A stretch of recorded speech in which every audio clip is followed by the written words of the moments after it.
Continuing with chapter number 7, unit number 3, that is process of budget making. अब इस unit में पूरी तरह से हम बजट के बारे में पढ़े हैं। बजट होता क्या है? Budget refers to a statement of estimated receipts and estimated expenditure of government during a financial year. कितना एस्टिमेटेड रिसीट रहेगा और कितना एस्टिमेटेड खर्चे होंगे किसी भी फाइनेंशियल ईयर में, उसका जब एक स्टेटमेंट प्रिपेयर किया जाता है तो बेसिकली उसे कहा जाएगा budget. Article 112 of the constitution exam में आ चुका है।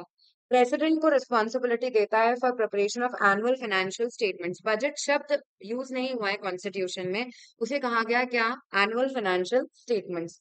It is prepared by Ministry of Finance and consultation with Niti Aayog. Leading role of course ministry of finance का है और नीति आयोग कंसल्टेशन पर्पस से यूज किया जाता है। इन 2017-18 दो बड़े रिफॉर्म्स आए थे, जिसमें पहला था रेल बजट को जनरल बजट के साथ मर्ज कर दिया गया था। पहले रेल बजट अलग आता था, जनरल बजट अलग आता था, लेकिन 17-18 के बाद ये दोनों साथ में आने लग गए। और उसके बाद डेट ऑफ अनाउंसमेंट थी। डेट ऑफ अनाउंसमेंट पहले लास्ट डे ऑफ फेब्रुवरी था, उसे चेंज करके कर दिया first day of February. Okay, अब बजट बेसिकली ना, ये एग्जाम में क्वेश्चन आ चुका है इसलिए डिस्कस करना इंपॉर्टेंट हो जाता है। तीन चीजों के बारे में बताता है। देखो, एक तो है एस्टिमेट्स। Estimates of what? जो अभी ईयर चल रहा है उसके, करंट ईयर, क्योंकि फेब में अनाउंस हो रहा है तो वो ईयर भी खत्म होने में अभी टाइम है, 31 मार्च को खत्म होगा। एंड एनस्यूइंग ईयर मतलब कमिंग फाइनेंशियल ईयर। एनस्यूइंग ईयर यानी कमिंग फाइनेंशियल ईयर। फिर एक्चुअल्स जो है ना, एक्चुअल्स आपको पता लगेंगे ऑफ प्रीवियस ईयर, प्रेसीडिंग ईयर। मतलब एक तो करंट ईयर चल रहा है, जैसे इट्स 25 31 मार्च 25 को वो खत्म होगा, ठीक है। उसके पहले के ईयर के एक्चुअल्स भी बताए जाते हैं बजट में। और apart from that revised estimates. Revised estimates किसके? करंट ईयर के। अब है ना, एग्जाम में जो क्वेश्चन आया था उसके हिसाब से उन लोगों ने ऑप्शंस में क्या दे दिया? Estimates of current year, estimates of coming year, मतलब एनस्यूइंग ईयर 1 अप्रैल 25 से लेके 31 मार्च 26 तक। एक्चुअल्स ऑफ प्रेसीडिंग ईयर की जगह उन्होंने दे दिया था एक्चुअल्स ऑफ करंट ईयर। तो एक्चुअल ऑफ करंट ईयर तो अभी पता ही नहीं लगा है ना। एक्चुअल ऑफ करंट ईयर आपको कब पता लगेगा? एक्चुअल ऑफ करंट ईयर कब पता लगेगा? जब ये ईयर खत्म होगा 31 मार्च को, ठीक है। और मतलब पूछा गया था कि बजट में क्या नहीं बताया जाता, तो एक्चुअल्स ऑफ करंट ईयर सही ऑप्शन माना गया था। उन लोगों ने एक और चीज दी थी, that was revised estimates of current year की जगह एनस्यूइंग ईयर दे दिया था। तो तुम्हारे एग्जाम में एनस्यूइंग ईयर के रिवाइज्ड एस्टिमेट्स को भी पार्ट माना है बजट का। ये एग्जाम के पीवाई क्यूज जो रिलीज हुए ना, जो आंसर की रिलीज हुई उसके हिसाब से मैं बता रही हूँ। लेकिन मॉड्यूल में जो देके रखा है वो है estimates of current and coming year, actuals of preceding year and revised estimates of current year. Okay. Now moving on to budget का procedure. Budget का procedure जो दो हिस्सों में डिवाइड होता है, right. One is administrative process और उसके बाद है लेजिस्लेटिव प्रोसेस। एडमिनिस्ट्रेटिव प्रोसेस यानी बजट के प्रिपरेशन की प्रोसेस। प्रिपरेशन ऑफ बजट कैसे होता है? प्रिपरेशन ऑफ बजट बजट अगस्त सितंबर के आसपास ही स्टार्ट हो जाता है द प्रीवियस ईयर। मतलब 2025 में जो बजट प्रेजेंट होने वाला है उसका प्रिपरेशन स्टार्ट हो जाएगा 24 के अगस्त सितंबर में, ठीक है। Budget Division of Ministry of Finance issues instructions and formats to all the departments for preparing estimated receipts and expenditure. ये मिनिस्ट्री ऑफ फाइनेंस का जो बजट डिवीजन है वो सबको फॉर्मेट्स दे देता है जिसको फिल करके इन लोगों को लेकर आना है। Budget is presented for revenue and expenditure of 2 years। एक तो है करंट ईयर और दूसरा है प्रेसीडिंग ईयर। प्रेसीडिंग ईयर और करंट ईयर। बजट स्पीच दो हिस्सों में डिवाइड होती है। पार्ट ए जो है बजट स्पीच का, वो है outcome of current macro situation. अभी की सिचुएशन में क्या अचीव हुआ है। अब एक टर्मिनोलॉजी है जो तुम्हें पता होनी चाहिए, शायद ये एग्जाम में आ चुकी है, I am not very sure ये एग्जाम में आई है या एमटीपी आरटीपी का पार्ट बनी है।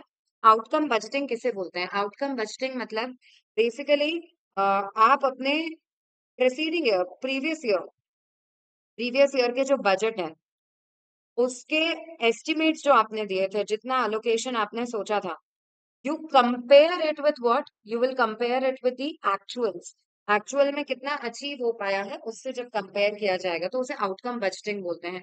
मतलब हर मिनिस्ट्री कितना अचीव कर पाई है अगेंस्ट जितना उन्होंने टारगेट किया था, that is basically outcome budgeting, ठीक है।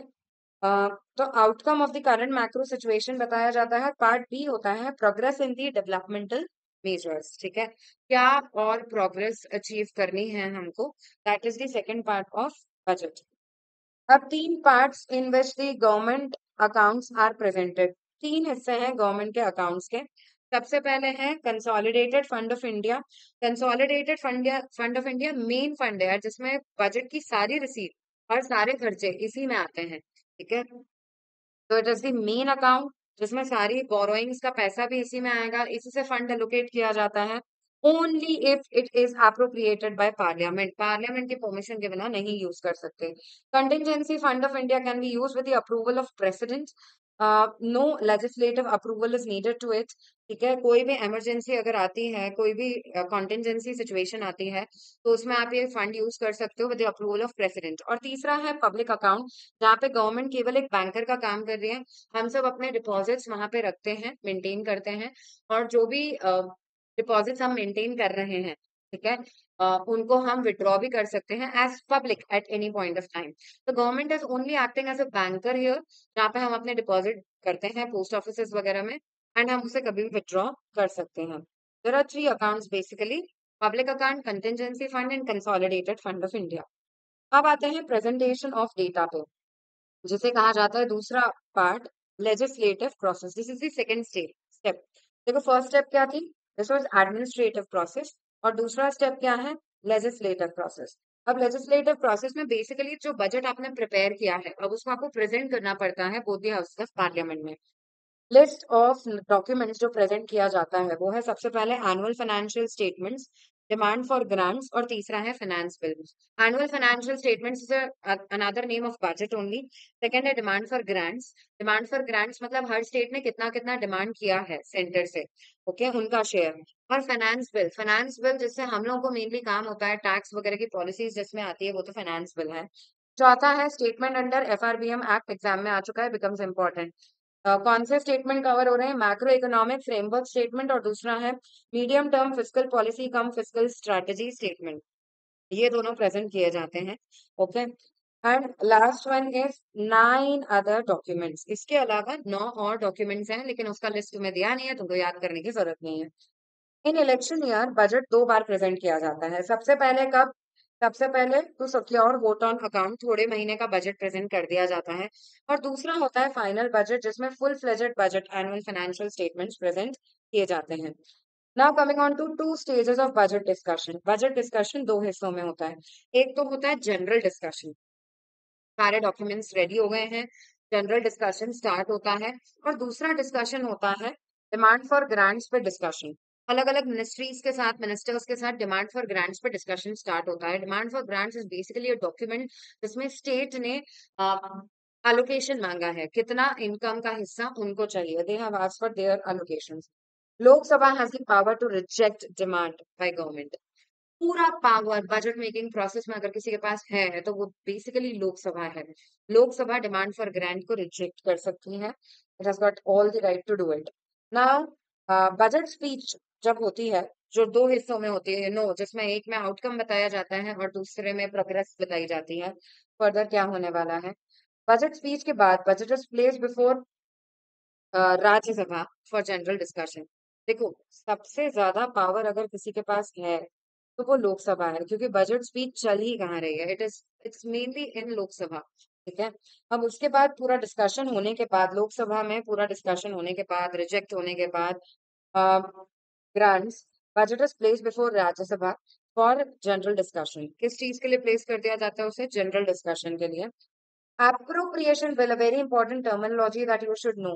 एप्रोप्रिएशन बिल इंट्रोड्यूस किया जाता है, it gives the authority to government to make expenses from consolidated fund of India. तुमको अभी बताया यार, कंसोलिडेटेड फंड ऑफ इंडिया से आप ऐसे ही पैसा खर्च नहीं कर सकते।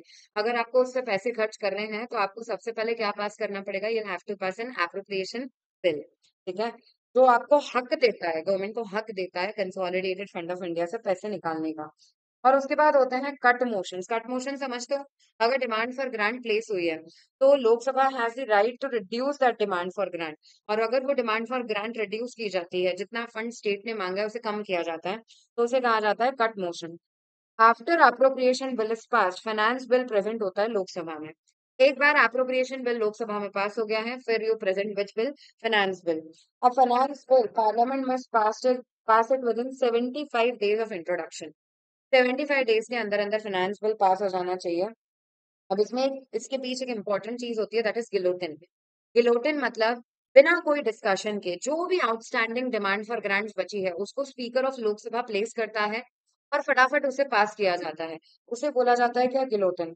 On the last day of discussion on demand for grants, outstanding demands are placed for vote by speaker. ठीक है, बिना कोई डिस्कशन के इसको फटाफट पास किया जाता है, उसे बोला जाता है गिलोटिन। ठीक है, after finance bill is passed in Lok Sabha, placed in Lok Sabha और पास किया जाता है उसे 75 डेज के विद इन, उसे प्लेस किया जाता है राज्यसभा में।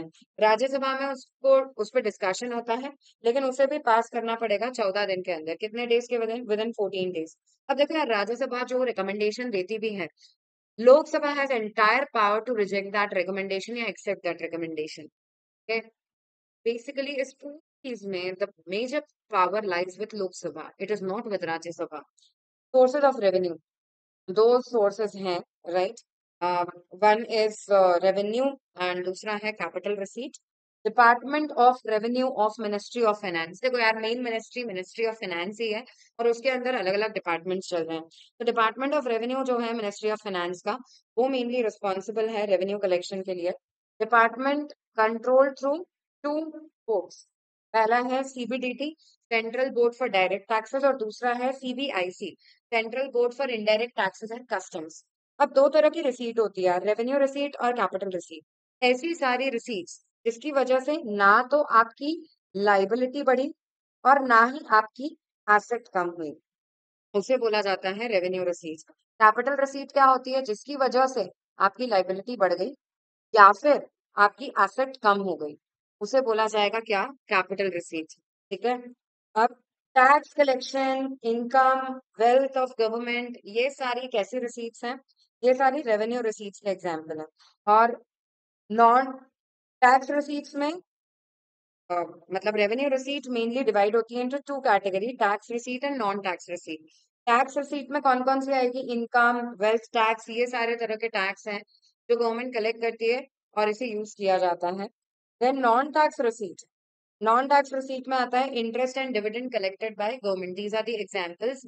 और भी एग्जांपल्स हैं, profit of public sector units, fees, fines जो कलेक्ट करती है, ये सारी नॉन टैक्स रिसीट है, जिसकी वजह से गवर्नमेंट की कोई लाइबिलिटी भी नहीं बढ़ी।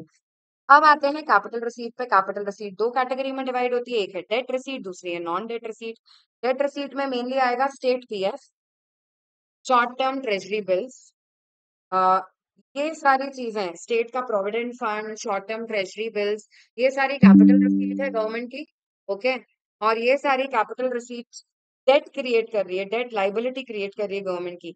मार्केट लोन्स जो गवर्नमेंट ले रही है, लॉन्ग टर्म लोन्स जो ले रही है, शॉर्ट टर्म लोन्स जो ट्रेजरी बिल्स पे ले रही है, ये सब गवर्नमेंट की लाइबिलिटी क्रिएट कर रहे हैं।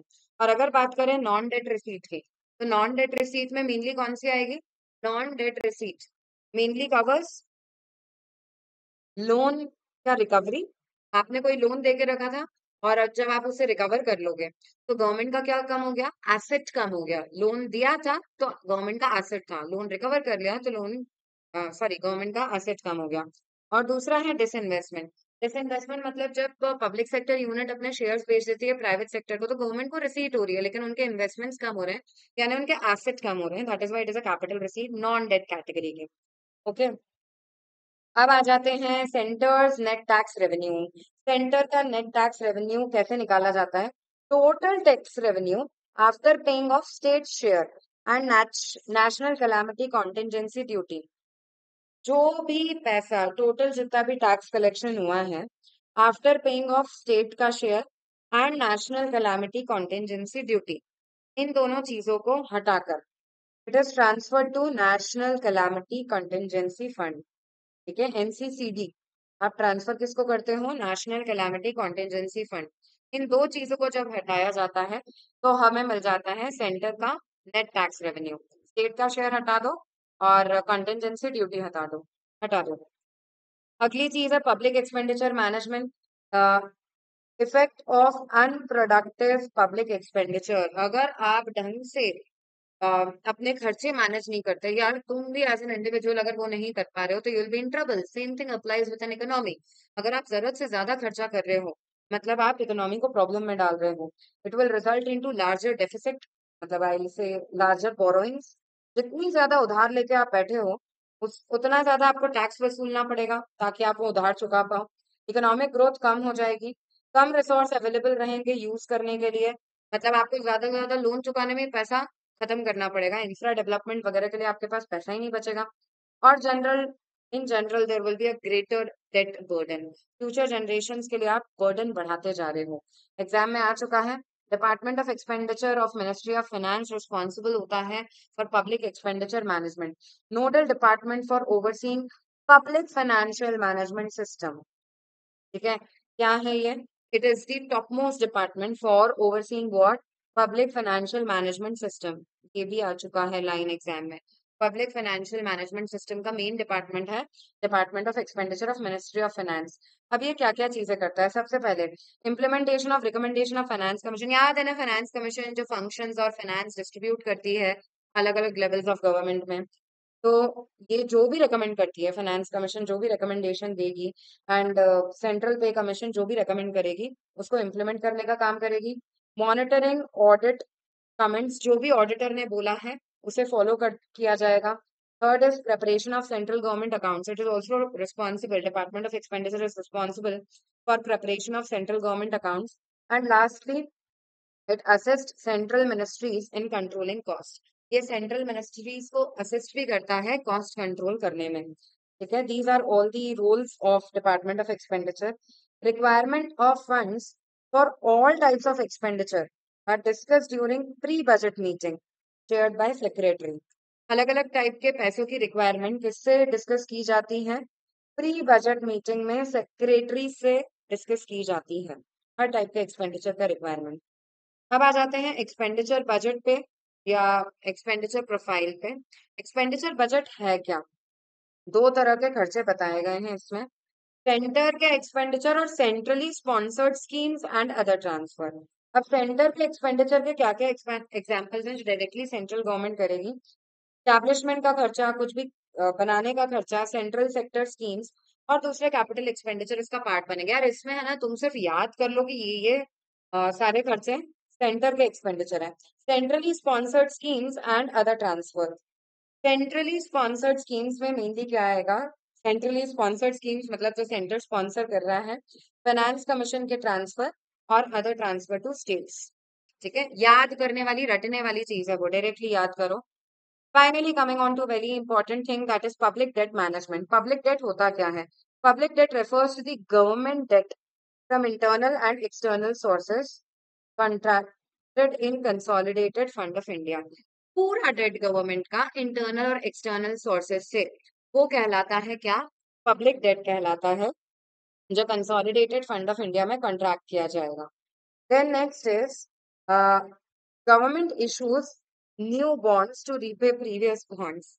अब देखो यार, जब भी गवर्नमेंट पब्लिक से उधार लेती है हम जैसे लोगों से, तो गवर्नमेंट बॉन्ड्स इशू करती है और गवर्नमेंट के हाथ में पैसा चला जाता है। हम बॉन्ड्स खरीदते हैं, गवर्नमेंट के हाथ में पैसा जाता है। अब ये जो बॉन्ड्स गवर्नमेंट इशू करती है, वो जनरली गवर्नमेंट रीपे कैसे करती है? गवर्नमेंट उसके लिए कोई पैसा रिलीज नहीं करती, गवर्नमेंट नए बॉन्ड इशू करके पुराने वाले चुका देती है। अब तीन ऑब्जेक्टिव क्या है पब्लिक डेट मैनेजमेंट के? सबसे पहला ऑब्जेक्टिव है डेट रिक्वायरमेंट कम से कम बोरोइंग कॉस्ट पे पूरी हो पाए, मतलब कम इंटरेस्ट लगे यार उनका। सेकंड है रिस्क मिटिगेशन, रिस्क कम से कम हो पाए, रिस्क डाइवर्सिफाई हो पाए। एंड तीसरा है पब्लिक डेट का पूरा एक मार्केट डेवलप करना। These are the three important objectives. अब ये क्वेश्चन एग्जाम में आ चुका है, बहुत इंपॉर्टेंट है। कौन से इंस्टीट्यूशन रिस्पॉन्सिबल है फॉर पब्लिक डेट मैनेजमेंट? बेटा इंस्टीट्यूशनल रिस्पॉन्सिबिलिटी किसको दी गई है पब्लिक डेट मैनेजमेंट की? तो अब इसमें है ना कंफ्यूजन ये हुआ था, ये जब क्वेश्चन आया था तो क्वेश्चन इस तरह से आया था, एक्सटर्नल डेट को मैनेज करने की इंस्टीट्यूशनल रिस्पॉन्सिबिलिटी किसकी है? तो ऑप्शन में इंस्टीट्यूट ने क्या कर दिया था, मिनिस्ट्री ऑफ फाइनेंस भी दे दिया था और डिपार्टमेंट ऑफ इकोनॉमिक अफेयर्स भी दे दिया था। तो मैक्सिमम बच्चों ने डिपार्टमेंट ऑफ इकोनॉमिक अफेयर्स टिक किया और इंस्टीट्यूट के जब पीवाईक्यूज रिलीज हुए, मार्किंग स्कीम आई, तो इंस्टीट्यूट ने ये भी सही माना है और डिपार्टमेंट ऑफ इकोनॉमिक अफेयर्स भी सही माना है, तो दोनों आंसर्स को सही माना गया है। Institution responsible for public debt management, सबसे पहला है आरबीआई, पहला इंस्टीट्यूशन। बेटा इंटरनल डेट को मैनेज करने का जवाबदारी होता है आरबीआई का। एक्सटर्नल डेट, बाहर की कंट्री से आपने उधार लिया हुआ है, उसको मैनेज करने का रिस्पॉन्सिबिलिटी होता है मिनिस्ट्री ऑफ फाइनेंस का। ओके, और ministry of finance, budget division and RBI तीनों मिलके एक्टिविटीज करते हैं, लाइक स्मॉल सेविंग्स, डिपॉजिट्स, इनको मैनेज करना।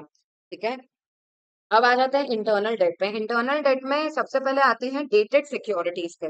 डेटेड सिक्योरिटीज से जनरली आपको लॉन्ग टर्म के लिए उधार मिल जाता है, और ट्रेजरी बिल्स जनरली आपको कैसा उधार देते हैं? शॉर्ट टर्म, बहुत कम ड्यूरेशन का उधार मिलेगा इससे। इंटरनल डेट मैनेजमेंट की अगर बात करें, तो internal debt management department manage करता है पब्लिक डेट। कौन सा department? Internal debt management department. 3 महीने का क्रेडिट जो आरबीआई देता है 1997 से स्टेट गवर्नमेंट को, उसे क्या कहा जाता है? Ways and means advances. ये पहले भी आ चुका है, वेज एंड मीन्स एडवांसेस हम पहले भी पढ़ चुके हैं। Okay, coming on to ministry of finance. Ministry of finance की अगर बात करें तो ये एक्सटर्नल डेट मैनेज करता है।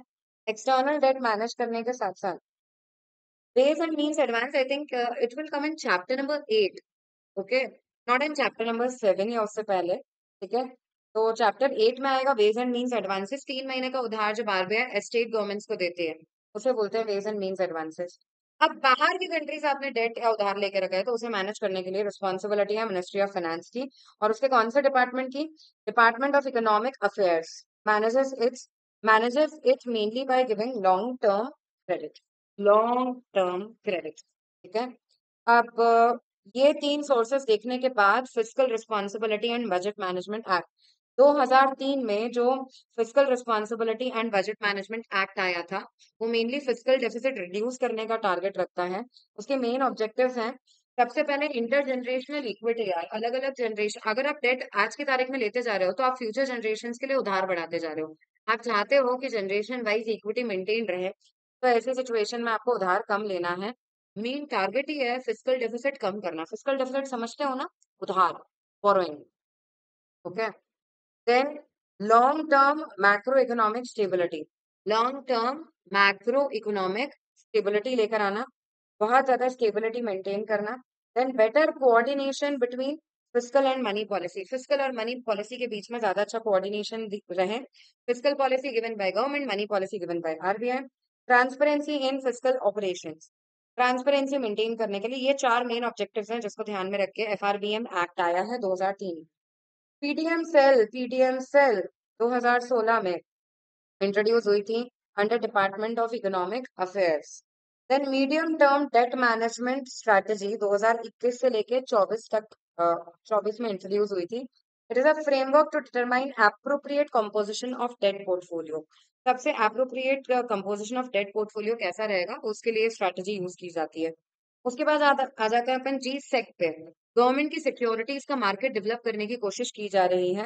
It is a market of government security. Retail direct नाम का एक application was announce on Feb 5, 2021। इसका दो मेन कारण था। There were two objectives for retail direct. सबसे पहला है to increase online access to investors, ज्यादा से ज्यादा एक्सेस बढ़ पाए इन्वेस्टर्स को। And to increase investor participation, investors का पार्टिसिपेशन भी बढ़ पाए। इसके लिए एक ऑनलाइन प्लेटफॉर्म रिटेल डायरेक्ट करके लेके आए हैं, जिसपे आप गवर्नमेंट सिक्योरिटीज खरीद बेच सकते हो। Coming on to last thing, that is budgetary deficits. Budget deficit वो सिचुएशन होती है जहां पे गवर्नमेंट के एक्सपेंडिचर आर एक्सीडिंग गवर्नमेंट की receipts. Government expenditure exceeds government receipts, तो उसे कहा जाता है क्या? Budgetary deficit.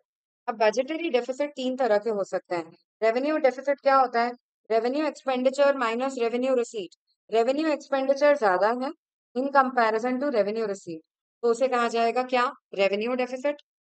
अगर आपका फिस्कल डेफिसिट मतलब total expenditure exceeds total receipts other than in the form of borrowings and other liabilities, तो उसे कहा जाएगा क्या? Fiscal deficit. ठीक है, टोटल एक्सपेंडिचर में से आप माइनस करते हो total receipt other than in the form of borrowing. Borrowing को इसमें एक्सक्लूड किया जाता है, ठीक है। और बजटरी डेफिसिट क्या होता है? It is total expenditure minus total receipt inclusive of borrowings. इसमें रिसीट में बोरोइंग्स ऐड की जाती है, ठीक है। हम मेनली जिस डेफिसिट की बात पूरे टाइम करते हैं वो फिस्कल डेफिसिट होता है। फिस्कल डेफिसिट मतलब total expenditure minus total receipt other than in the form of borrowings. Finally coming on to primary deficit. Primary deficit क्या होता है? फिस्कल डेफिसिट में से जब क्या हटा दिया जाए? Interest payments. आप ये क्यों हटा रहे हो? क्योंकि आपको पता करना है आपने कितना उधार लेके रखा है। Fiscal deficit is the total उधार टेकन बाय गवर्नमेंट, और आपने कितना उधार लेके रखा है for making expenditure of current year, वो कहलाता है क्या? It will be known as fiscal, sorry, primary deficit. These are the three kinds of deficit that you need to know. एक बात और ध्यान रखना, फिस्कल डेफिसिट जो होता है, अ, अगर कोई न्यूमेरिकल क्वेश्चन आता है तो फिस्कल डेफिसिट में तुम्हें कैलकुलेशन पूरा करना पड़ेगा। मॉड्यूल में क्वेश्चंस देके रखे हैं, यानी टोटल एक्सपेंडिचर निकालो, उसमें से टोटल रिसीट बोरोइंग को हटा के निकालो और फिर दोनों को सब्ट्रैक्ट करके फिस्कल डेफिसिट निकालना।